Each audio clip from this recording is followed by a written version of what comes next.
अस्सलामुअलैकुम, welcome to this channel. आज हम इस चैनल पे स्टार्ट करने वाले हैं फर्स्ट ईयर केमिस्ट्री का जो चैप्टर नंबर 1 है स्टोकियोमेट्री। इसके सारे न्यूमेरिकल्स और बारी बारी सारे न्यूमेरिकल्स को सॉल्व करेंगे। तो आइए स्टार्ट करते हैं विद न्यूमेरिकल नंबर 1। और न्यूमेरिकल नंबर 1 का क्वेश्चन आपको आपकी स्क्रीन पर नज़र आ रहा होगा, तो आइए रीड कर लेते हैं। Calculate the number of moles and molecules in 38 grams of carbon disulphide and 68.4 grams of sucrose. ठीक है, हमें क्या करना है, अगर हम डेटा बना लें साथ साथ तो हमें मोल्स और मॉलिक्यूल्स को कैलकुलेट करना है। तो नंबर ऑफ मोल्स को कैलकुलेट करना है पहले, तो is equals to question mark, और दूसरा नंबर ऑफ मॉलिक्यूल्स को कैलकुलेट करना है is equals to question mark.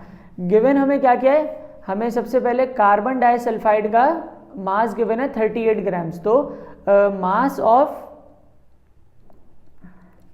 CS2 carbon disulphide कितना है 38 ग्राम्स। और दूसरा हमारे पास mass of sucrose C12H22O11 given है कितना 68.4 ग्राम्स। तो मास ऑफ C12H22O11 और ये हमें कितना गिवन है 68.4 ग्राम्स। ठीक है, तो दो चीज़ें हमें गिवन है और दो चीज़ें हमें फाइंड करनी है। सबसे पहले मोल्स फाइंड करने और मॉलिक्यूल्स फाइंड करना है। तो एक काम करते हैं, हम पहले ना पार्ट 1 को सॉल्व कर लेते हैं। ठीक है, तो पार्ट 1 की हेडिंग लगा देते हैं। और पार्ट 1 हमारे पास क्या है 38 ग्राम्स ऑफ कार्बन डाइसल्फाइड। ठीक है, हमें इसके अंदर सबसे पहले क्या फाइंड करना है, नंबर ऑफ मोल्स फाइंड करना है। तो नंबर ऑफ मोल्स फाइंड करने का जो फॉर्मूला होता है वो क्या होता है, number of moles equals to mass upon molar mass. ठीक है, मास हमें गिवन है कार्बन डाइसल्फाइड का 38 ग्राम्स, तो हम यहाँ लिख सकते हैं 38 ग्राम्स डिवाइडेड बाय मोलर मास हमें निकालना है किसका, CS2 का कार्बन डाइसल्फाइड का। तो इसको भी हम कैलकुलेट कर लेते हैं। तो CS2 है ना हमारे पास, कार्बन का एटॉमिक मास हमारे पास होता है 12 प्लस सल्फर का होता है 32, और हमारे पास दो सल्फर है तो मल्टीप्लाई बाय 2 हो जाएगा। तो 12 प्लस 32 इंटू 2 कितना हो जाता है 64, और दोनों को ऐड अप करने के बाद हमारे पास कितना आ जाएगा 76 ग्राम पर मोल। इसका क्या होता है, यूनिट होता है मोलर मास का।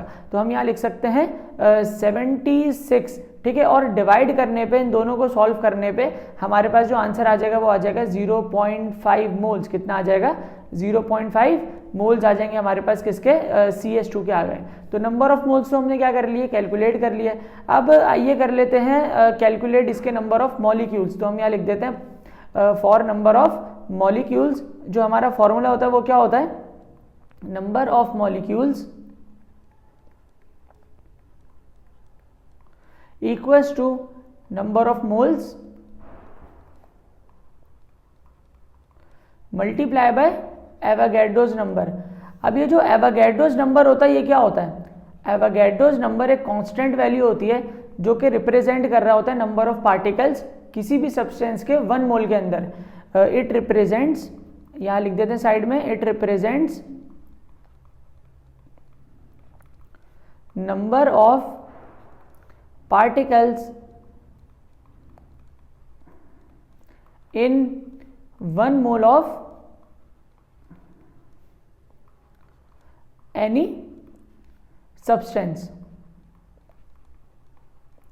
और इसकी जो वैल्यू होती है वो कांस्टेंट वैल्यू होती है, कितनी होती है, इसको आप लोगों ने याद रखनी है 6.02 मल्टीप्लाई बाय 10 की पावर 23।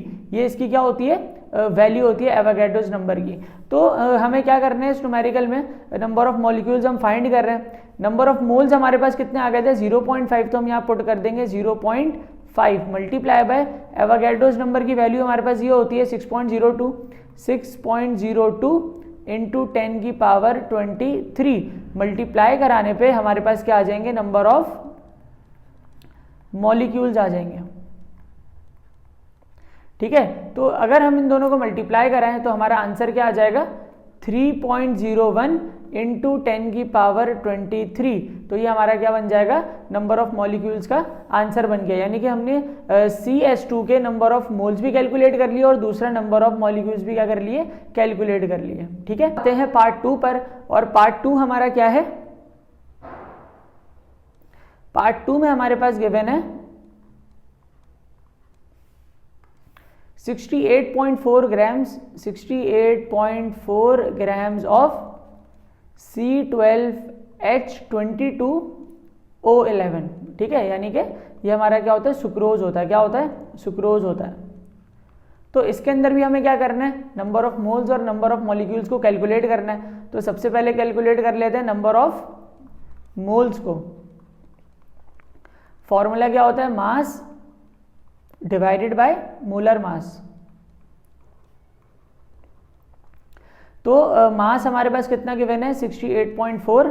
यहाँ पर आ जाएगा 68.4 डिवाइडेड बाय हमारे पास जो C12H22O11 का मोलर मास होगा उसको भी कैलकुलेट कर लेते हैं। C12H22O11 कार्बन होता है हमारे पास 12, मल्टीप्लाई बाय 12 कार्बन है तो इंटू 12 हो जाएगा, प्लस हाइड्रोजन होता है 1 इंटू ये 22 हो जाएगा, प्लस ऑक्सीजन होता है 16 और 11 है तो इंटू 11 हो जाएगा। तो ऐड करने के बाद हमारा जो आंसर आएगा वो आएगा 342 ग्राम पर मोल। क्या आ जाएगा, 342 ग्राम पर मोल। तो हम यहाँ लिख सकते हैं 342। और नंबर ऑफ मोल्स को कैलकुलेट करने के लिए हम दोनों को क्या करवा देते हैं, डिवाइड करा देते हैं। तो हमारे पास जो आंसर बनेगा वो क्या बनेगा, जाएगा 0.2। क्या बन जाएगा, 0.2 मोल्स। यानी कि मोल्स जो हमारे पास आ गए वो कितने आ गए, 0.2 आ गए। इसी तरीके से अगर हमें इसके नंबर ऑफ मॉलिक्यूल्स भी कैलकुलेट करना है तो हम सेम मेथड से कर सकते हैं। हम यहाँ पर कर देते हैं इसके नंबर ऑफ मॉलिक्यूल्स को कैलकुलेट। तो नंबर ऑफ मॉलिक्यूल्स को कैलकुलेट करने का फॉर्मूला क्या होता है, number of molecules equals to number of moles multiply by Na, Avogadro's number. हमारे पास कितने आए थे, नंबर ऑफ मोल्स हमारे पास आए थे 0.2 और 0.2 का मैं यहाँ लिख देता हूँ 0.2 नंबर ऑफ मोल्स की जगह, और मल्टीप्लाई हो जाएगा Na यानी कि एवोगैड्रोस नंबर से। तो ये कितना है हमारे पास 6.02 इंटू 10 की पावर 23। तो सॉल्व करने पर जो हमारा आंसर आएगा वो क्या आ जाएगा, 1.204 इंटू 10 की पावर 23। तो ये हमारे क्या आ गए, नंबर ऑफ मॉलिक्यूल्स आ गए। नंबर ऑफ मॉलिक्यूल्स आ गए किसके, सुक्रोज के आ गए। ठीक है, ऑफ सुक्रोज। ये हमारे किसके आए थे, नंबर ऑफ मॉलिक्यूल्स CH2 के आए थे। ठीक है, कार्बन डाइसल्फाइड के आए थे और ये हमारे पास किसके आ गए, सुक्रोज के आ गए। तो ये हमारा क्या हो गया, आंसर हो गया। तो इसी के साथ जो हमारा फर्स्ट न्यूमेरिकल था वो क्या हो चुका है, सॉल्व हो चुका है। अब आ जाते हैं न्यूमेरिकल नंबर 2 पर। और न्यूमेरिकल नंबर 2 का जो क्वेश्चन है इसको भी एक बार रीड कर लेते हैं। Ammonia gas can be produce by heating together solid NH4Cl and calcium hydroxide CaOH2। Equation हमारे पास है, इक्वेशन को एक मर्तबा लिख लेते हैं। 2NH4Cl प्लस CaOH2 और ये क्या बना रहा है 2NH3 plus CaCl2 plus 2H2O, ये बना रहा है। अब आगे बढ़ लेते हैं। If a mixture containing 100 grams of each solid, यानी कि NH4Cl का और CaOH2 का मास हमें कितना गिवन है, 100 ग्राम्स। दोनों का मास हमारे पास कितना है, 100 ग्राम्स है, NH4Cl का भी और CaOH2 का भी। तो यहाँ पर भी आ जाएगा 100 ग्राम्स आ जाएगा। ठीक है, अच्छा जी आगे बढ़ते हैं। Each solid is heated, determine the limiting reactant. हमें क्या फाइंड करना है, लिमिटिंग रिएक्टेंट फाइंड करना है। ठीक है, हमें डेटा में हम यहाँ पे लिख लेते हैं साइड में। हमें जो फाइंड करना है वो क्या फाइंड करना है, लिमिटिंग रिएक्टेंट को हमें फाइंड करना है। और the mass of NH3 gas produce, mass of NH3 gas produce भी हमें क्या करना है, फाइंड करना है। यानी कि हम यहाँ लिख सकते हैं मास ऑफ NH3 अमोनिया, ये भी हमें क्या करना है, फाइंड करना है। तो इस न्यूमेरिकल में हमें गिवन है मास NH4Cl का और CaOH2 का, और दोनों का कितना मास गिवन है, 100 ग्राम्स। और मालूम हमें दो चीज़ें करनी है, सबसे पहले तो लिमिटिंग रिएक्टेंट और दूसरा मास ऑफ NH3। तो इस न्यूमेरिकल को सॉल्व करने का क्या मेथड होता है मैं आपको बता देता हूँ। सबसे पहले हम क्या करेंगे, सबसे पहले जो हमारे पास मास दिया हुआ है इसको हम मोल्स में कन्वर्ट करेंगे। ये जो हमारे पास 100 ग्राम्स मास है इसको किस में कन्वर्ट करेंगे, मोल में, ठीक है। और नंबर ऑफ मोल का फॉर्मूला हमने पहले न्यूमेरिकल में देखा है, क्या होता है, नंबर ऑफ मोल्स बराबर होते हैं किसके, मास अपॉन मोलर मास के। तो ये जो हमारे पास मास है कितना है 100 ग्राम्स, इसको डिवाइड करा देंगे NH4Cl के मोलर मास से। NH4Cl का मोलर मास कितना आएगा, नाइट्रोजन का 14 होता है प्लस हाइड्रोजन का 1 होता है, 4 है तो ये हो जाएगा इंटू 4 प्लस क्लोरीन का होता है 35.5 होता है, ठीक है। और इन सबको अगर हम ऐड कर लें, प्लस कर लें, तो हमारे पास आ जाएगा 53.5 आ जाएगा, ठीक है, ग्राम पर मोल। तो हम 53.5 को यहाँ पर लिख सकते हैं 100 के नीचे, तो ये आ जाएगा 53.5, ठीक है। डिवाइड कराने हमारे पास क्या आ जाएंगे, नंबर ऑफ मोल्स आ जाएंगे। इसी तरीके से जो हमारे पास मास है 100 ग्राम्स, तो हम इसको भी लिख लेते हैं, ये हमारे पास कितना है 100, और इसको भी डिवाइड करा देंगे CaOH2 के मोलर मास से। तो CaOH2 का मोलर मास कितना हो जाएगा, कैल्शियम का हमारे पास होता है 40 प्लस ऑक्सीजन का होता है 16, 2 ऑक्सीजन है तो इंटू 2 प्लस हाइड्रोजन का होता है 1 और 2 है तो इंटू 2। तो इन सबको अगर हम ऐड कर लें तो हमारे पास क्या आ जाएगा 74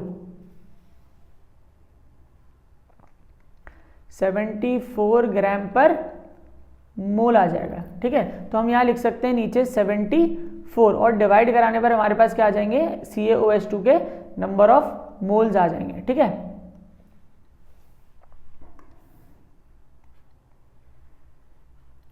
तो जल्दी से डिवाइड करा लेते हैं और नंबर ऑफ मोल्स की वैल्यू निकाल लेते हैं। तो 100 को अगर हम डिवाइड करें पहले 53.5 से, तो ये आ जाएगा 1.869, कितने आ जाएंगे 1.869 आ जाएंगे। इसी तरीके से अगर मैं 100 को 74 से डिवाइड कराता हूँ तो हमारे पास जो आंसर आएगा वो आ जाएगा 1.351, कितना आ जाएगा 1.351। तो हमारे पास दोनों के क्या आ गए, पहले तो नंबर ऑफ मोल्स आ गए।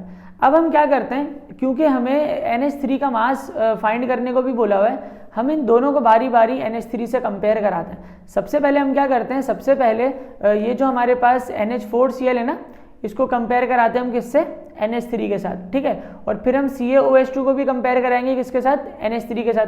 पहले NH4Cl को करा लेते हैं, तो हम यहाँ नीचे लिख देते हैं comparing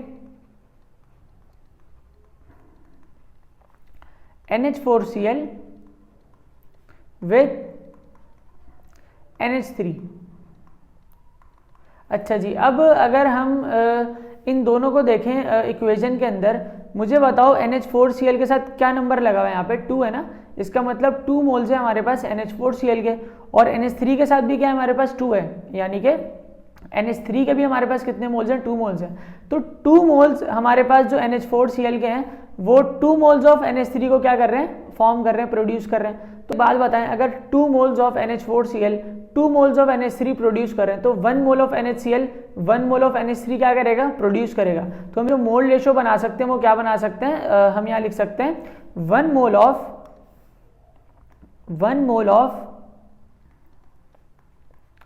NH4Cl produces 1 mole of NH3, ठीक है। ये बात समझ में आई है नहीं आई, देखो यहाँ पर हमारे पास थे 2 मोल्स और यहाँ पर भी हमारे पास कितने थे 2 मोल्स, यानी कि 2 मोल्स रिएक्ट करके 2 मोल्स बना रहे हैं। तो अगर 1 मोल होता तो कितना बनता, 1 मोल बनता। इसी तरीके से अब देखो यहाँ पर, क्योंकि 1 मोल यहाँ पर कितने मोल्स बना रहा है, 1 मोल बना रहा है, गिवन हमारे पास कितने मोल्स थे NH4Cl के 1.869। तो हम इस वैल्यू को ना दोनों तरफ मल्टीप्लाई करा देंगे। अब मुझे एक बात बताओ, 1 मोल अगर 1 मोल बना रहे हैं तो 1.869 मोल्स कितने बनाएंगे, 1.869 ही बनाएंगे। तो हम यहाँ लिख सकते हैं 1.869 moles of NH4Cl produces 1.869 moles of NH3। तो हमारे पास मोल्स आ गए किसके, NH3 के आ गए, और कितने आ गए 1.869, यानी कि NH4Cl से जो अमोनिया के मोल्स बन रहे हैं वो कितने बन रहे हैं 1.869 मोल्स बन रहे हैं। इसी तरीके से अब हम क्या करते हैं, हम कंपेयर कराते हैं CaOH2 को NH3 के साथ। तो हम यहाँ पर लिख देते हैं कि कंपेयरिंग CaOH2 with NH3, इन दोनों को हम क्या करा लेते हैं कंपेयर। अब मुझे एक बात बताएं, यहाँ पर CaOH2 के साथ कोई नंबर है, यहाँ पर नहीं है, इसका मतलब 1 है, ठीक है। तो 1 मोल हमारा CaOH2 का ना 2 मोल्स क्या बना रहे हैं, NH3 बना रहे हैं, क्योंकि NH3 के साथ यहाँ पर क्या कोफिशिएंट लगा हुआ है, 2 लगा हुआ है, यानी कि 1 मोल ऑफ CaOH2 बना रहे हैं 2 मोल्स ऑफ NH3। तो हम यहाँ लिख सकते हैं इनका मोल रेशो कि जो 1 मोल है हमारे पास CaOH2 का, 1 mole of CaOH2 produces 2 moles of NH3, ठीक है। और गिवन मोल्स कितने हमारे पास CaOH2 के 1.351। तो इस वैल्यू को मैं दोनों से मल्टीप्लाई करा देता हूं। अगर 1 से पहले इसको मल्टीप्लाई कराओगे तो ये हो जाएगा 1.351 मोल्स ऑफ CaOH2 produces, अच्छा 2 से अगर मैं इस वैल्यू को मल्टीप्लाई करा दूं तो ये क्या हो जाएगा 2.7 मोल्स ऑफ NH3, ठीक है। यानी कि CaOH2 से जो हमारे मोल्स बन रहे हैं ना NH3 के, वो कितने बन रहे हैं 2.7 बन रहे हैं, कितने बन रहे हैं 2.7। अब मुझे एक बात बताएं, कम नंबर ऑफ मोल्स किससे बन रहे हैं, NH4Cl से या CaOH2 से। देखो NH4Cl से हमारे पास कितने बन रहे थे 1.869, और CaOH2 से हमारे पास कितने बन रहे हैं 2.7। तो याद रखिएगा जिस रिएक्टेंट से नंबर ऑफ मोल्स कम बन रहे होते हैं ना, उसको हम बोलते हैं लिमिटिंग रिएक्टेंट। क्या बोलते हैं, लिमिटिंग रिएक्टेंट। लिमिटिंग रिएक्टेंट का मतलब ही होता है वो रिएक्टेंट जो रिएक्शन के दौरान जल्दी क्या हो जाता है, खत्म हो जाता है। और वो जब जल्दी खत्म हो जाएगा तो प्रोडक्ट के नंबर ऑफ मोल्स जाहिर सी बात है उससे क्या बनेंगे, कम बनेंगे। तो हम यहाँ लिख सकते हैं कि हमारा जो लिमिटिंग रिएक्टेंट होगा वो क्या होगा, since the number of moles of NH3 produced by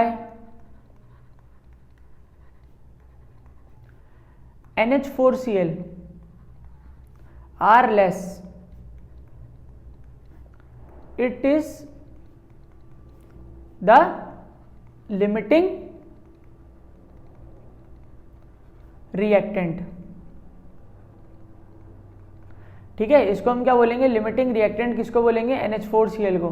ये जो हमारा NH4Cl है ये हमारा क्या हो जाएगा, लिमिटिंग रिएक्टेंट, क्योंकि इससे जो नंबर ऑफ मोल्स बन रहे हैं वो क्या बन रहे हैं, कम बन रहे हैं, ठीक है, 1.869 बन रहे हैं। और दूसरा जो हमारे पास CaOH2 था, इससे नंबर ऑफ मोल्स कितने बन रहे हैं 2.7।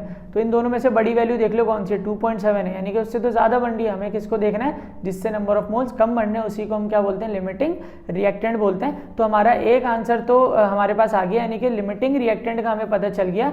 लिमिटिंग रिएक्टेंट का पता चल गया क्या है हमारा, NH4Cl हमारा क्या है, लिमिटिंग रिएक्टेंट है। अब हम दूसरा काम कर लेते हैं, मास ऑफ NH3 क्या कर लेते हैं, फाइंड कर लेते हैं। तो अब यहां लिखते हैं फॉर मास ऑफ NH3 का मास भी क्या करते हैं हम, कैलकुलेट करते हैं। तो मास कैलकुलेट करने के लिए फॉर्मूला कौन सा यूज करेंगे, नंबर ऑफ मोल्स वाला। क्या होता है हमारा, number of moles is equal to mass upon molar mass, ठीक है। अच्छा, ये जो नंबर ऑफ मोल्स लेंगे हम कौन से लेंगे, वो number of moles limiting reactant से बन रहे हैं, ठीक है। ये जो हमारे पास बन रहे हैं 1.869, तो हम यहां लिख सकते हैं 1.869 इज इक्वल टू मास, और मोलर मास कितना होता है हमारे पास NH3 का, तो NH3 है ना, नाइट्रोजन का होता है 14 प्लस हाइड्रोजन का होता है 1, 3 है तो इंटू 3 हो जाएगा, तो ये हो जाएगा 14 प्लस 3 इक्वल टू हो जाएगा 17 ग्राम पर मोल हो जाएगा। तो यहाँ पर हमारे पास आ सकता है 17, और ये मल्टीप्लाई हो जाएगा तो हमारे पास क्या आ जाएगा, मास आ जाएगा। क्या आ जाएगा, मास ऑफ NH3 आ जाएगा। और ये कितना आ जाएगा हमारे पास, इसको कैलकुलेट कर लेते हैं। ये हमारे पास आ जाएगा, तो ये आ जाएगा हमारे पास 31.7, कितना आ जाएगा 31.7 ग्राम्स आ जाएगा। ठीक है, तो इसी के तहत हमें ये भी पता चल गया कि NH3 का मास कितना बन रहा है। तो हमारा ये न्यूमेरिकल भी खत्म होता है। अब आ जाते हैं थर्ड न्यूमेरिकल की तरफ। तो थर्ड न्यूमेरिकल को अगर हम रीड कर लें, aluminium chloride is used in the manufacturing of rubber. It is produced by allowing aluminium to react with Cl2 gas at 650 degree centigrade. और इक्वेशन हमारे पास है 2Al प्लस 3Cl2, ये बना रहे 2AlCl3। इक्वेशन को एक मरतबा लिख लेते हैं, 2Al प्लस Cl2 और ये क्या बना रहा है 2AlCl3 बना रहा है। ठीक है, अच्छा जी, when 160 grams of aluminium react with excess of chlorine. हमें एल्यूमिनियम का मास गिवन है कितना 160 ग्राम्स, 160 ग्राम्स, और क्लोरीन हमारे पास एक्सेस में है। ठीक है, ज्यादा है। तो 650 grams of AlCl3 is produce, यानी कि AlCl3 का जो मास बन रहा है वो कितना बन रहा है 650 ग्राम्स बन रहा है। What is the percentage yield of AlCl3, हमें फाइंड करनी है। डेटा बना लेते हैं। हमें फाइंड करना है यहां पर परसेंटेज यील्ड ऑफ AlCl3। ठीक है, तो ये हमें क्या करना है, कैलकुलेट करना है। अच्छा जी, एक बात बताता चलूँ आप लोगों को, जो हमारा परसेंटेज यील्ड कैलकुलेट करने का फॉर्मूला होता है वो क्या होता है, percentage yield equals to practical yield divided by theoretical yield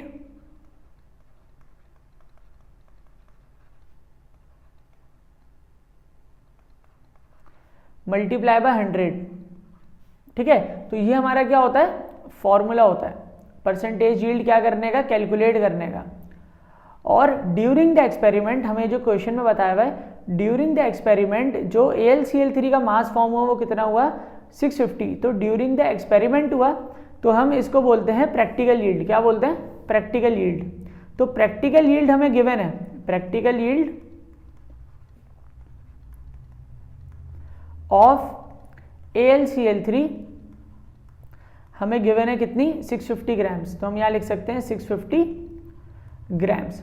ठीक है, हमें फाइंड करना है यहाँ पर थ्योरेटिकल यील्ड।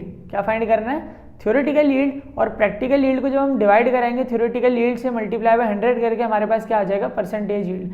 इसको करना कैसे है मैं आप लोगों को बताता हूँ, तो गौर से अब यहाँ पर देखें आप लोग। सबसे पहले आप क्या करेंगे, सबसे पहले ये जो हमारे पास मास दिया हुआ है Al का, इसको मोल्स में चेंज करेंगे। और नंबर ऑफ मोल्स का जो फॉर्मूला होता है वो क्या होता है हमारे पास, number of moles is equal to mass upon molar मास।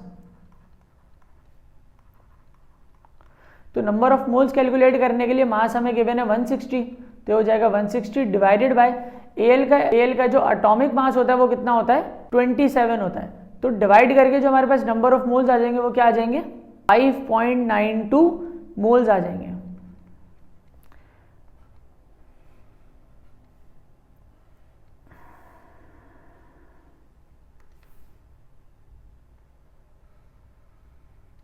अब हम क्या करते हैं, अब हम ये करते हैं थ्योरेटिकल यील्ड फाइंड करने के लिए Al को ना कंपेयर करा देते हैं किसके साथ, AlCl3 के साथ। तो हम यहाँ लिख देते हैं कंपेयरिंग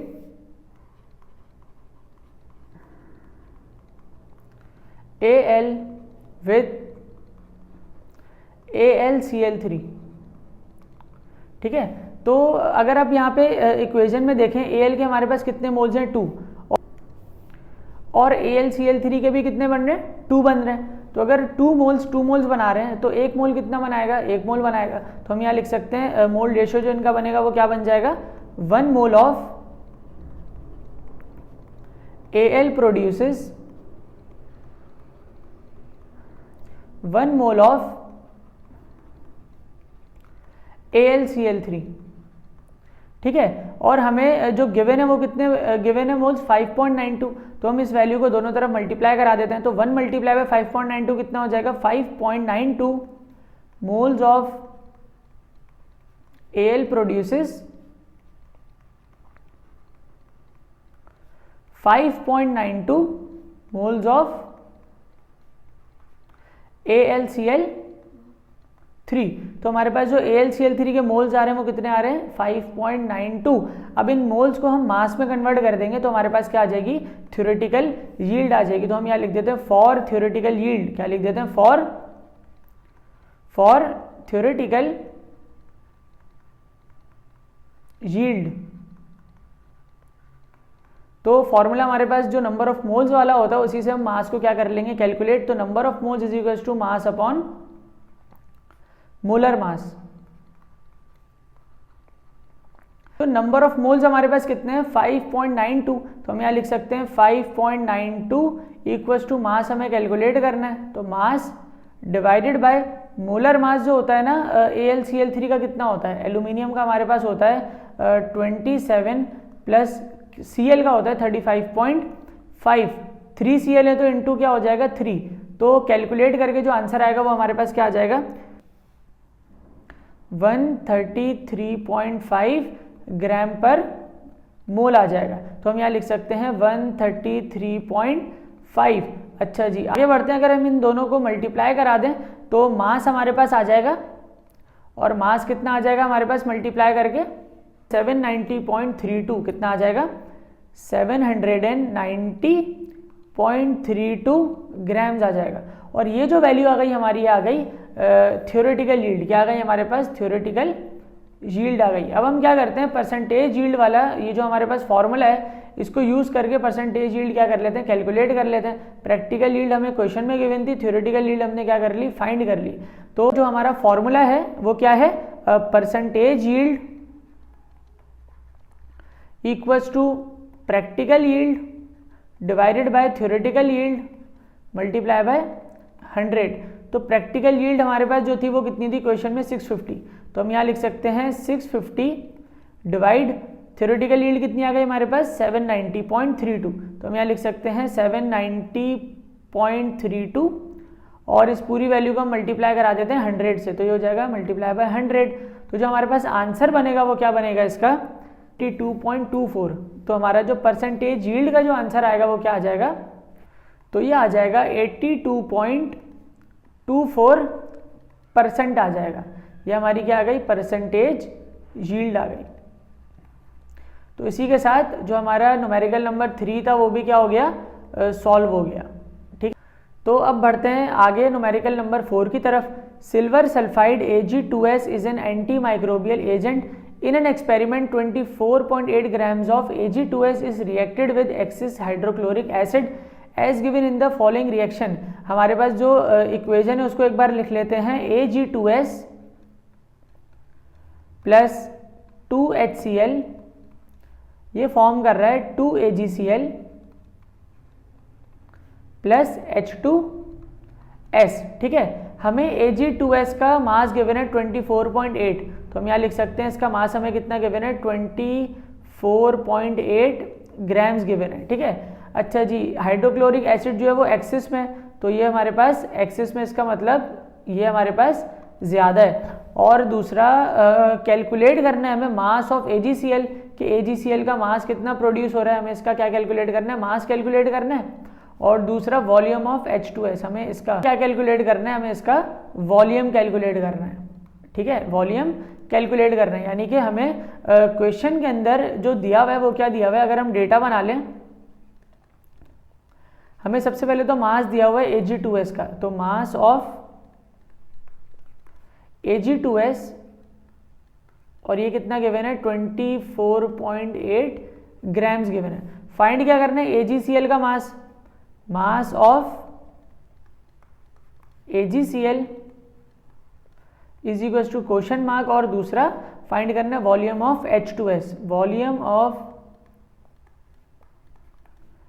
H2S भी हमें क्या करना है फाइंड करना है। तो आइए स्टार्ट करते हैं इस न्यूमेरिकल को। अच्छा, और अगर क्वेश्चन में देख ले मास हमें दिया हुआ है Ag का 108 ग्राम पर मोल होता है और सल्फर का होता है 32। चलिए आगे इसको सॉल्व कर लेते हैं। अब सबसे पहले अगर हम कैलकुलेट करें AgCl का मास, ठीक है, तो हम क्या करते हैं Ag2S को ना कंपेयर कराते हैं किसके साथ, AgCl के साथ। लेकिन इससे पहले हम क्या करते हैं, इससे पहले हम ये करते हैं कि जो हमारे पास मास है इसको मोल में चेंज करेंगे। किस में चेंज करेंगे, मोल में चेंज करेंगे। नंबर ऑफ मोल्स का फॉर्मूला होता है हमारे पास, वो क्या होता है, number of moles equals to mass upon molar mass. तो नंबर ऑफ मोल्स को कैलकुलेट कर लेते हैं। मास हमारे पास कितने हैं 24.8 डिवाइडेड बाय मोलर मास कितना होता है हमारे पास Ag2S का, कैलकुलेट कर लेते हैं। Ag2S है ना, सिल्वर का हमें गिवन है 108, कितना गिवन है 108, 2 सिल्वर है तो ये हो जाएगा मल्टीप्लाई बाय 2, प्लस सल्फर का कितना होता है हमारे पास 32, तो ये हो जाएगा 32, ऐड करने पर 248 ग्राम पर मोल। तो हम यहाँ लिख सकते हैं 248, और डिवाइड कराने पर जो नंबर ऑफ मोल्स आ जाएंगे वो कितने आ जाएंगे हमारे पास 0.1 मोल्स। कितने आ जाएंगे 0.1 मोल्स आ जाएंगे, ठीक है। अच्छा जी, तो हमारे पास नंबर ऑफ मोल्स आ गए किसके, Ag2S के। अब हम क्या करवा लेते हैं, कंपेयर करवा लेते हैं दोनों को। जहाँ कोई नंबर नहीं है तो 1 है, तो 1 मोल Ag2S का 2 मोल्स AgCl के क्या कर रहा है, फॉर्म कर रहा है। तो हम इसको ऐसे लिख सकते हैं कि अगर हम कंपेयर करा दें दोनों को, हम यहाँ लिख देते हैं comparing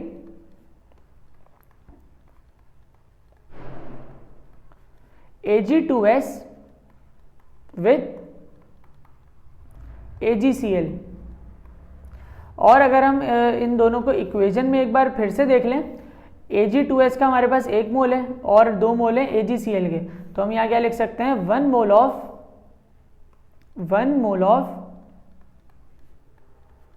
Ag2S produces 2 moles of AgCl, ठीक है। और गिवन हमारे पास कितने 0.1 मोल, तो इस वैल्यू को हम दोनों तरफ क्या कराते हैं मल्टीप्लाई, 1 से भी और 2 से भी। तो हमारे पास 1 से मल्टीप्लाई कराने पर ही हो जाएगा 0.1 मोल्स ऑफ Ag2S प्रोड्यूसेस, और 2 से मल्टीप्लाई कराएंगे तो 0.1 को क्या हो जाएगा 0.2 मोल्स हो जाएंगे। कितने हो जाएंगे 0.2 मोल्स ऑफ AgCl। यानी कि AgCl के जो मोल्स बन रहे हैं वो कितने बन रहे हैं 2 बन रहे हैं। मोल्स हमारे पास क्या हो गए, फाइंड हो गए। तो अब हम क्या करते हैं, मोल्स को मास में कन्वर्ट कर लेते हैं, और फॉर्मूला कौन सा लगता है हमारे पास, नंबर ऑफ मोल्स वाला। Number of moles is equal to mass upon molar mass,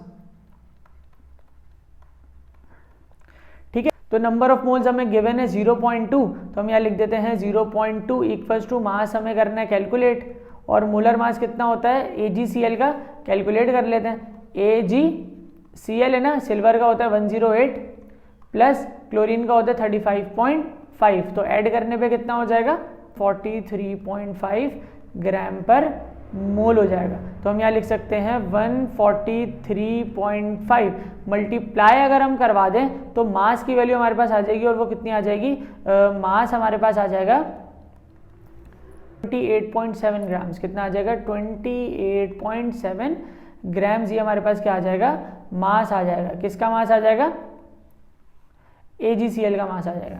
clear हो गई बात। तो हमने क्या करा, AgCl के मास को तो क्या कर लिया, कैलकुलेट कर लिया। ये AgCl के मास को हमने क्या कर लिया, कैलकुलेट कर लिया। अब जो रहता है हमारे पास वो क्या रहता है, हमें करना है वॉल्यूम फाइंड करना है किसका, H2S का। तो हम कंपेयर करा देते हैं अब Ag2S को H2S के साथ, ठीक है। ये जो हमारे पास Ag2S है इसको हम कंपेयर करा देते हैं इस बार किसके साथ, H2S के साथ। तो यहाँ देखें Ag2S के कितने मोल्स हैं 1, यहाँ पर भी कोई नंबर नहीं है, तो H2S के कितने मोल्स हैं 1। तो हम यहाँ पर क्या लिख सकते हैं, अगर हम इन दोनों को कंपेयर करा लें तो हमारे पास क्या आ जाएगा, कंपेयरिंग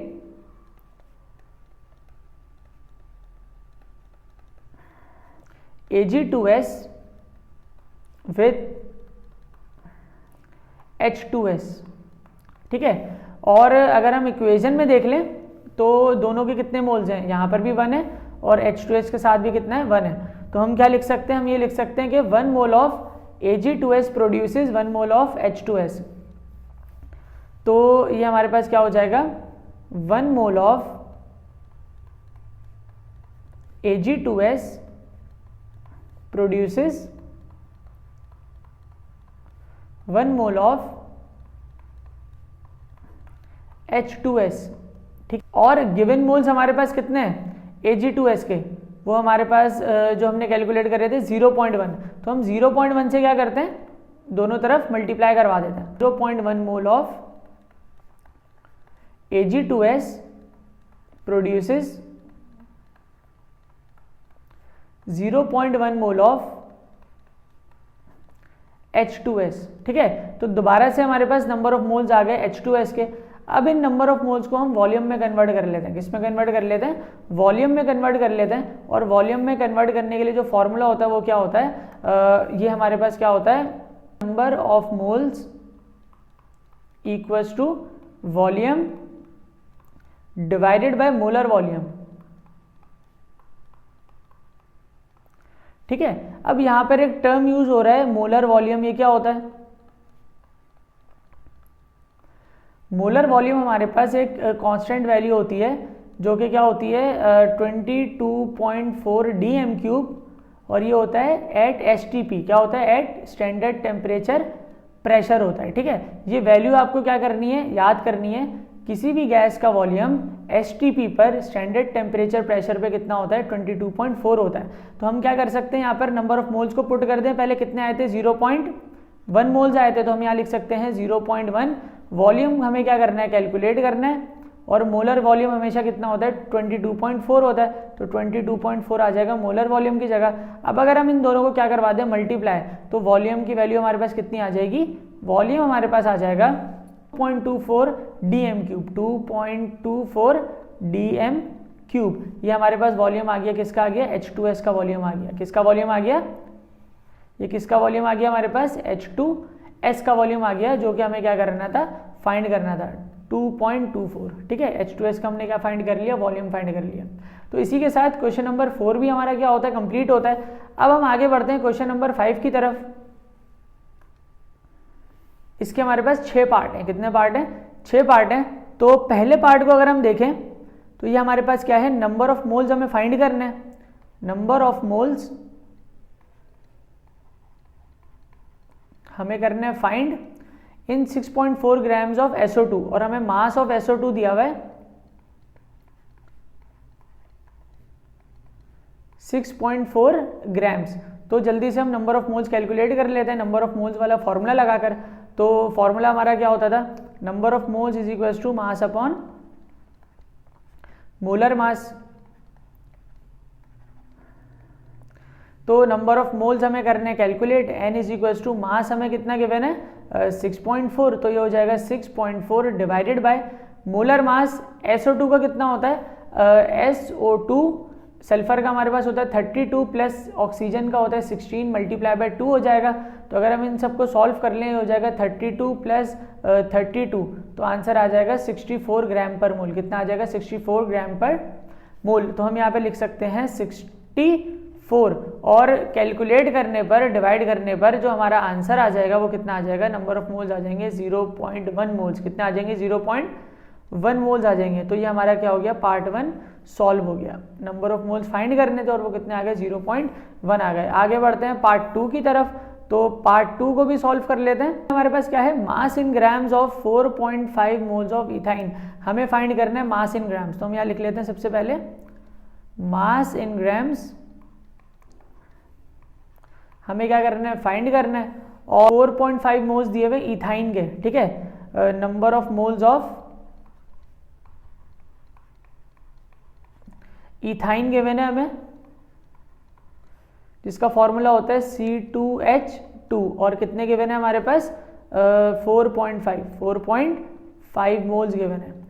तो हमें अब क्या फाइंड करना है, मास फाइंड करना है। तो हम यही वाला फॉर्मूला लगाकर, नंबर ऑफ मोल्स का फॉर्मूला लगाकर दोबारा से मास फाइंड कर ले। तो ये हो जाएगा number of moles is equals to mass upon molar मास।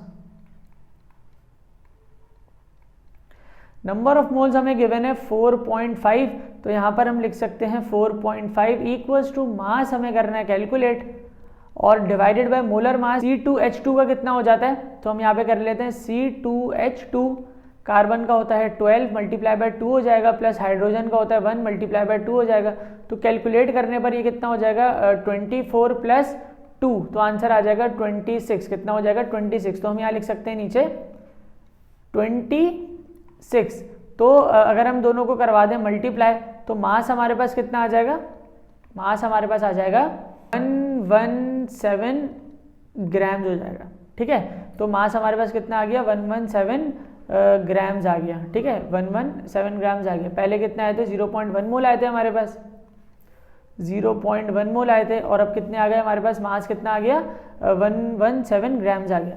आ जाते हैं पार्ट 3 पर, और पार्ट 3 में हमें क्या गिवन है सबसे पहले देख लेते हैं, लिख लेते हैं यहाँ पर हम पार्ट 3 को सॉल्व करने वाले हैं। और पार्ट 3 में हमारे पास क्या है, volume in cm cube of 38.4 grams O2 gas at STP। हमें फाइंड करना है इस बार वॉल्यूम, वो भी cm क्यूब के अंदर। तो हम यहाँ लिख देते हैं वॉल्यूम इन cm क्यूब हमें क्या करना है, फाइंड करना है। और गिवन हमारे पास क्या है 38.4 ग्राम्स O2। हमें मास गिवन है, मास ऑफ O2 कितना 38.4 ग्राम्स गिवन है। ठीक है, तो वॉल्यूम को कैलकुलेट कर लेते हैं। तो वॉल्यूम को कैलकुलेट करने के लिए जो हमारा फॉर्मूला होता है वो क्या होता है, वो ये होता है हमारे पास, number of moles is equals to volume divided by molar volume. Volume हमें कैलकुलेट करने को बोला हुआ है, मोलर वॉल्यूम का मैंने आपको बताया था, इसकी वैल्यू कितनी होती है 22.4 dm क्यूब होती है। ठीक है, तो नंबर ऑफ मोल्स हमें यहाँ पर पता नहीं है, तो अगर हमें दो चीज़ें नहीं पता तो हम सॉल्व नहीं कर सकते। तो हम सबसे पहले क्या करते हैं, नंबर ऑफ मोल्स फाइंड कर लेते हैं। तो नंबर ऑफ मोल्स हम मास को यूज़ करके फाइंड कर लेते हैं। तो फॉर्मूला कौन सा लग जाएगा, number of moles is equals to mass upon molar mass. तो नंबर ऑफ मोल्स कैलकुलेट करने के लिए मास हमारे पास गिवन है 38.4 डिवाइडेड बाय मोलर मास कितना होता है हमारे पास, ऑक्सीजन का O2 का 1 का 16 होता है, तो 2 का कितना हो जाएगा 32 हो जाएगा। तो हम यहाँ लिख सकते हैं 32। तो नंबर ऑफ मोल्स हमारे पास कितने आ जाएंगे, इसके डिवाइड करने पर ये 1.2 मोल्स कितने आ जाएंगे 1.2 मोल्स आ जाएंगे हमारे पास। ठीक है, 1.2 हमारे पास क्या आ गया, इसके मोल्स आ गए। अच्छा जी, आगे बढ़ते हैं। अब हमें ये वाला फॉर्मूला यूज करना है, नंबर ऑफ मोल्स की वैल्यू को पुट करना है और आंसर निकाल लेना है वॉल्यूम का। तो ये जो फॉर्मूला है हमारे पास क्या है, नंबर ऑफ मोल्स, ये हो जाएगा number of moles is equals to volume divided by molar volume. Number of moles हमारे पास आ गए 1.2, तो ये आ जाएगा 1.2 इक्वल्स टू वॉल्यूम हमें क्या करना है, फाइंड करना है। और मोलर वॉल्यूम की वैल्यू हो जाएगा 22.4। अगर हम इन दोनों को मल्टीप्लाई करा दें तो वॉल्यूम की वैल्यू हमारे पास आ जाएगी 26.88। लेकिन ये जो हमारे पास वॉल्यूम आ रहा है ये आता है डीएम क्यूब के अंदर। इस वैल्यू को हमें कन्वर्ट करना है किसमें, सीएम क्यूब के अंदर, क्योंकि क्वेश्चन में बोला हुआ था कि वॉल्यूम हमें निकालना है सीएम क्यूब में।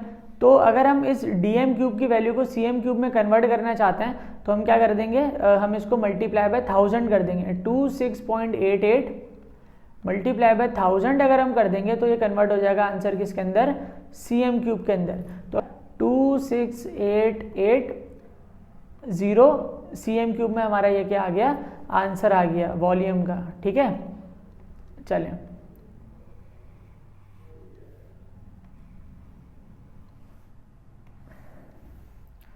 टू 2688 सीएम क्यूब आ गया। अब आगे बढ़ते हैं पार्ट 4 की तरफ। नंबर ऑफ मॉलिक्यूल्स हमें फाइंड करने हैं 126 ग्राम्स ऑफ वाटर के अंदर। ठीक है, तो पार्ट 4 हमारा क्या है, मॉलिक्यूल्स हमें फाइंड करने हैं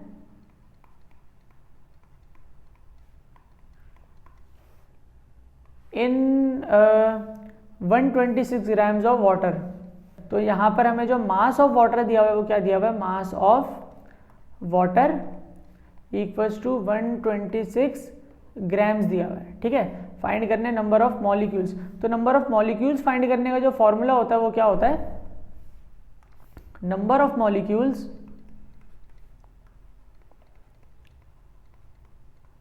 equals two moles multiply by Avogadro's number होता है। और नंबर ऑफ मोल्स का फॉर्मूला हमें पता है, मोल्स किसके बराबर होते हैं, मास अपॉन मोलर मास के, ठीक है। तो हम यहाँ मोल्स की जगह लिख सकते हैं क्या, मास अपॉन मोलर मास, और मल्टीप्लाई बाय क्या हो जाएगा, एन हो जाएगा। तो नंबर ऑफ मॉलिक्यूल्स के लिए वैल्यूज पुट करते हैं, मास हमारे पास कितना गिवन है 126, तो ये हो जाएगा 126 divided by molar mass. Water का कितना होता है, हाइड्रोजन का 1 होता है, मल्टीप्लाई बाय 2 हो जाएगा, प्लस ऑक्सीजन का 16 होता है, टोटल कितना हो जाएगा 18 हो जाएगा। तो यहाँ पर हम लिख सकते हैं 18 मल्टीप्लाई बाय एवोगैड्रोस नंबर की वैल्यू क्या होती है 6.02 इंटू 10 की पावर 23। तो अगर हम इन सबको सॉल्व कर लें तो हमारा आंसर क्या बन जाएगा 4.214 इंटू 10 की पावर 24, 4.214 इंटू 10 की पावर 24। ये हमारे पास क्या आ गया, नंबर ऑफ मॉलिक्यूल्स आ गए, नंबर ऑफ मॉलिक्यूल्स आ गए किसके, वाटर के, H2O के, ठीक है। ये हमारी क्या आ गई, वैल्यू आ गई नंबर ऑफ मॉलिक्यूल्स की। और पार्ट 4 भी हमारा क्या हो चुका है, अब सॉल्व हो चुका है, ठीक है। 4.14 इंटू 10 की पावर 23 है, यहाँ पर पॉइंट अगर शिफ्ट कर देंगे तो 24 हो जाएगा, तो सेम वैल्यू है। आगे बढ़ते हैं क्वेश्चन नंबर 5 पर, मास इन ग्राम्स हमें फाइंड करना है इन 4.8 इंटू 10 की पावर 24 एटम्स ऑफ सोडियम के अंदर। तो 5 के लिए हम क्या लिख सकते हैं, यहाँ पर मास ऑफ सोडियम हमें फाइंड करना है, और number of atoms of sodium कितने गिवन है,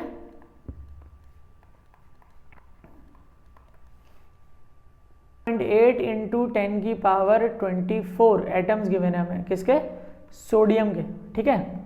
अब इस क्वेश्चन को सॉल्व करने के लिए जो हमारा फॉर्मूला लगेगा वो क्या लगेगा, यही वाला फॉर्मूला लगेगा जो अभी हमने ऊपर लगाया था, बस नंबर ऑफ मॉलिक्यूल्स की जगह यहाँ पर हम अब यूज़ कर लेंगे नंबर ऑफ एटम्स। तो ये फॉर्मूला हमारा सेम रहेगा, क्या बन जाएगा, number of atoms equals two moles multiply by Avogadro's number होता है, मोल्स हमें पता है किसके बराबर होते हैं, मास अपॉन मोलर मास के बराबर होता है, मल्टीप्लाई बाय Na, ठीक है। अच्छा जी, ये हमारे किसके बराबर हो जाएंगे, नंबर ऑफ एटम्स के बराबर हो जाएगा सब। अब हमें फाइंड तो करना है मास, ठीक है, तो हम मास को सेपरेट कर लेते हैं। मास जो है मल्टीप्लाई में चले जाएगा और एवोगैड्रोस नंबर डिवाइड में चले जाएगा। तो ये जो हमारे पास वैल्यू बन जाएगी वो क्या बन जाएगी, वैल्यू हमारे पास ये बन जाएगी, तो मास की जो वैल्यू आ जाएगी वो क्या आ जाएगी, mass equals to number of atoms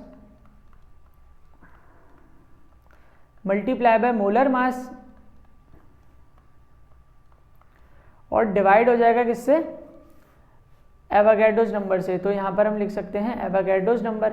तो मास फाइंड करने के लिए अब वैल्यूज को पुट कर देते हैं। नंबर ऑफ एटम्स हमें कितने गिवन है, 4.8 इंटू 10 की पावर 24, 4.8 इंटू 10 की पावर 24 मल्टीप्लाई बाय मोलर मास कितना होता है हमारे पास, सोडियम का ये होता है हमारे पास 23, और डिवाइड कर देते हैं Na से 6.02 इंटू 10 की पावर 23। तो मास हमारे पास जो आ जाएगा वो कितना आ जाएगा, कैलकुलेट करने के बाद तो ये हमारे पास आ जाएगा 183.38, कितना आ जाएगा 183.38 ग्राम्स। ये हमारा क्या आ जाएगा, मास आ जाएगा, किसका मास आ जाएगा, सोडियम का मास आ जाएगा, किसका मास आ जाएगा, सोडियम का मास। चलिए अब लास्ट पार्ट की तरफ आते हैं, number of formula units calculate करने 333 ग्राम्स ऑफ CaCl2 के अंदर, कैल्शियम क्लोराइड के अंदर। तो लिख लेते हैं, हमारे पास क्या फाइंड करने हैं हमें, यहाँ पर पार्ट 6 पे आ गए हम लोग। नंबर ऑफ फॉर्मूला यूनिट्स हमें कैलकुलेट करने हैं, नंबर ऑफ फॉर्मूला यूनिट्स हमें क्या करने हैं, कैलकुलेट करने हैं। और मास हमें कितना गिवन है, mass is equals to 333 grams, और ये किसका मास है हमारे पास, CaCl2 का, यानी कि कैल्शियम क्लोराइड का हमें क्या गिवन है, मास। जो है फॉर्मूला यूनिट्स के लिए भी हमारा वही फॉर्मूला लगेगा जो भी हम लगाते आए हैं, बस नंबर ऑफ एटम्स या नंबर ऑफ मॉलिक्यूल्स की जगह हम क्या लिख देंगे, नंबर ऑफ फॉर्मूला यूनिट्स लिख देंगे। तो फॉर्मूला हमारा क्या बन जाएगा, number of formula units is equals to number of moles multiply by Avogadro's number. तो नंबर ऑफ फॉर्मूला यूनिट्स हमें कैलकुलेट करने हैं, नंबर ऑफ मोल्स बराबर होता है किसके, मास अपॉन मोलर मास के और मल्टीप्लाई करा देंगे एवोगैड्रोस नंबर से। तो वैल्यूज़ अगर हम पुट कर दें, मास हमारे पास है 333, तो ये हो जाएगा 333 डिवाइड मोलर मास कितना होता है कैल्शियम क्लोराइड का, तो CaCl2 के लिए कैल्शियम का होता है 40 प्लस Cl का होता है 35.5 मल्टीप्लाई बाय 2 हो जाएगा। 2 की वजह से आगे बढ़ते हैं, ये हो जाएगा 40 प्लस 71 और आंसर इसका आ जाएगा 111 ग्राम पर मोल आ जाएगा। ठीक है, ऐड होने के बाद तो हम यहाँ लिख सकते हैं 111 और ये मल्टीप्लाई हो जाएगा किससे 6.02 इंटू 10 की पावर 23। अगर हम इन दोनों को कैंसिल आउट कर दें तो ये 1 और ये 3 कैंसिल हो जाएगा, तो हम यहाँ लिख सकते हैं 3 मल्टीप्लाई बाय 6.02 इंटू 10 की पावर 23। तो अगर हम इन दोनों को मल्टीप्लाई करा दें तो आंसर हमारे पास क्या आ जाएगा 1.806 इंटू 10 की पावर 24। तो ये हमारे पास क्या आ गए नंबर ऑफ फॉर्मूला यूनिट्स आ गए। क्या, तो ये जो है हमारे पास क्या आ गए नंबर ऑफ फॉर्मूला यूनिट्स आ गए। क्या आ गए हमारे पास नंबर ऑफ फॉर्मूला यूनिट्स आ गए। और इसी के साथ हमारा पार्ट 6 भी क्या होता है कंप्लीट होता है। तो हमारे जो हैं तो आंसर देख लें 18.06 इंटू 10 की पावर 23, इसको हम ऐसे भी लिख सकते हैं 1.806 इंटू 10 की पावर क्या हो जाएगी 24 पॉइंट अगर शिफ्ट हो जाए। ठीक है, तो ये आंसर भी हमारा क्या है सही है। तो इसी के साथ हमारे जो न्यूमेरिकल्स हैं चैप्टर नंबर 1 स्टोकियोमेट्री के वो क्या होते हैं ख़त्म होते हैं। और इंशाल्लाह नेक्स्ट वीडियो में हम आपको जो है सेल्फ असेसमेंट के जो क्वेश्चन हैं चैप्टर के वो भी सॉल्व करा देंगे। तब तक के लिए खुदा हाफिज़।